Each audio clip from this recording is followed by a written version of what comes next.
Durante mi niñez, mi familia era como una gota de agua en un gran río. Nunca permanecíamos en un solo lugar por mucho tiempo.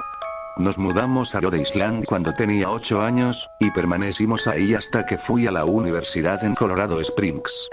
La mayoría de mis memorias son de cuando vivía en Rhode Island, pero hay fragmentos en mi mente de los muchos hogares en los que habité, cuando era mucho más joven. La mayoría de estas memorias son poco claras y sin sentido, como el perseguir a otro niño en el patio de una casa en Carolina del Norte, intentar construir una balsa detrás de un departamento en el que viví en Pensilvania, y cosas como esas. Pero hay un puñado de memorias que permanecen tan claras como el vidrio, como si hubiesen ocurrido ayer. Vivíamos en una casa en las afueras de la bulliciosa ciudad de New Vineyard, Maine. Era una casa grande, en especial para una familia de 3. Había una serie de cuartos que estaban totalmente desocupados, a los cuales no entré durante el tiempo en el que viví en esa casa. Supongo que era un desperdicio de espacio, pero era lo único que pudo rentar mi papá, que le quedara cerca de su trabajo. Recuerdo que, en el día después de mi cumpleaños, tuve una fiebre tremenda. El doctor dijo que tenía mononucleosis, lo que, para mí, significaba más fiebre y no poder salir a jugar por al menos 3 semanas. Era un momento terrible para estar atado a la cama. Estábamos empacando para mudarnos a Pensilvania, y la mayoría de mis cosas ya estaban dentro de cajas, dejando mi cuarto casi vacío. Mi mamá me traía agua mineral y libros varias veces al día, los cuales servían como único entretenimiento durante estas semanas. No recuerdo exactamente cómo conocí al señor Bocón. Creo que fue una semana después de que diagnosticaron la mono. Mi primera memoria de la pequeña criatura fue de cuando le pregunté su nombre. Me dijo que lo llamara señor Bocón, porque tenía una boca enorme.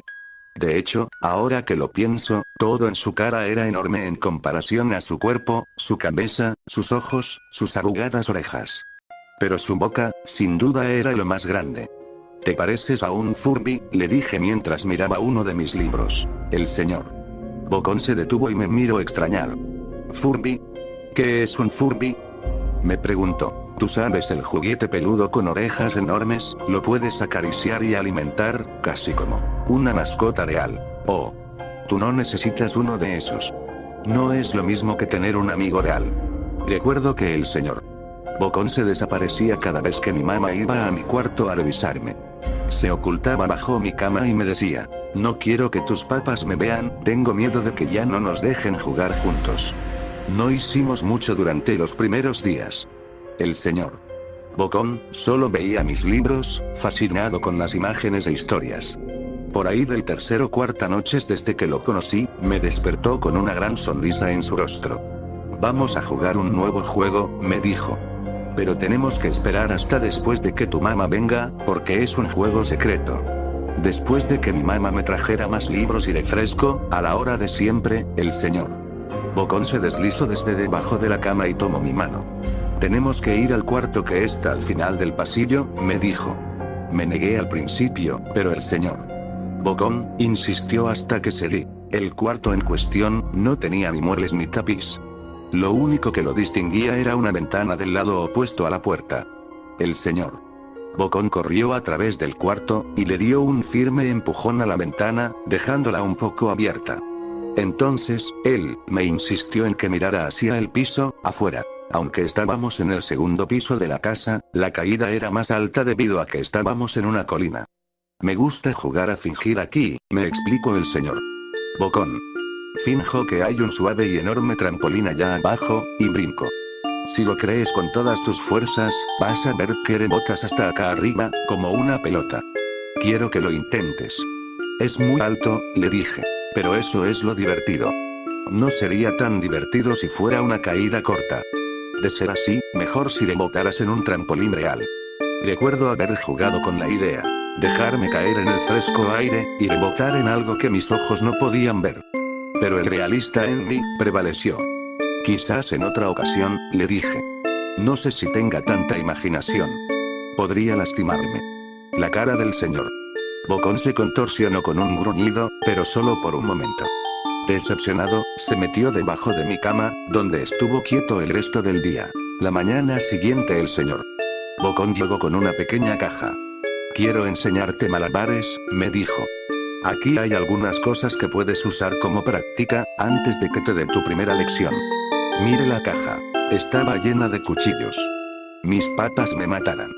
Le grité horrificado de que el señor Bocón había traído cuchillos a mi cuarto, objetos que mis patas no me dejarían tocar nunca.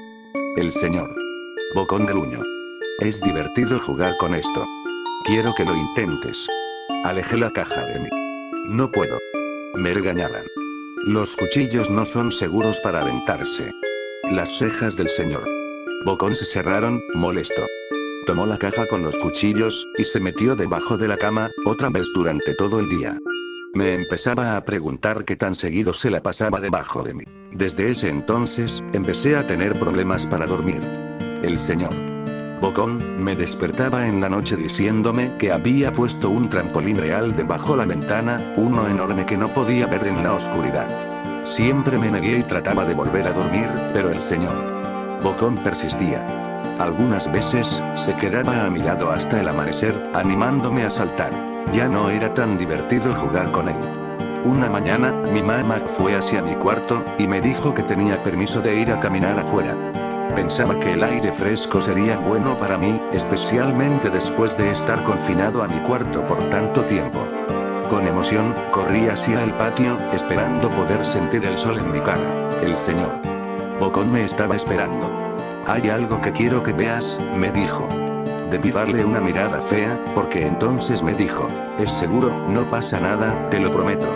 Lo seguí hasta un viejo camino que corría a través de los bosques detrás de mi casa. Este es un camino importante, me explicó. Tengo muchísimos amiguitos de tu edad. Cuando estuvieron listos, lo llevé por este camino. A un lugar especial. Todavía no estás listo, pero algún día, espero, lo estarás. Regresé a mi casa preguntándome qué tipo de lugar existía más allá de aquel camino. Aproximadamente 2 semanas después de conocer al señor Bocón, empacaron la última carga de cajas en el camión de mudanzas. Me fui adelante con mi papá, en un largo recorrido hacia Pensilvania. Había considerado en decirle al señor Bocón que me iba, pero aún teniendo 5 años, sospechaba mucho de las intenciones de la criatura, a pesar de lo que me decía. Fue por esta razón que decidí no mencionar nada de mi mudanza. Eran las 4 AM cuando mi papá y yo estábamos en el camión.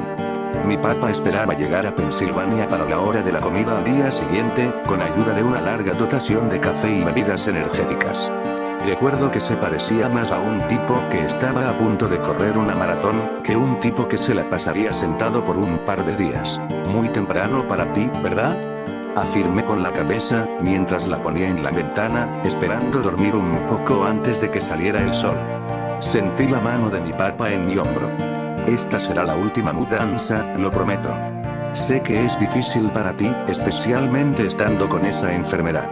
Una vez que obtenga mi promoción, podremos quedarnos en un solo lugar, y hacer amigos. Cuando el camión comenzó a moverse, vi la silueta del señor Bocón en la ventana de mi cuarto. Parado, inmóvil, se despidió lastimosamente con su mano. No me despedí. Años después, regresé a New Vineyard. El terreno donde se encontraba mi casa estaba vacío, a excepción de los cimientos. Resulta que la casa se quemó algunos años después de que yo y mi familia nos fuimos. Por curiosidad, busqué el camino que el señor Bocón me enseñó, y al encontrarlo, decidí seguirlo. Una parte de mí esperaba que el señor Bocón saltara sobre mí de repente, y me espantara dándome un infarto, pero tenía la sensación de que el señor Bocón ya no se encontraba en ese lugar, como si de alguna manera él estuviese atado a la casa que ya no existe. El camino llevaba a uno de los cementerios de New Vineyard. Al ver muchas de las tumbas, pude darme cuenta que la mayoría pertenecía a niños no mayores.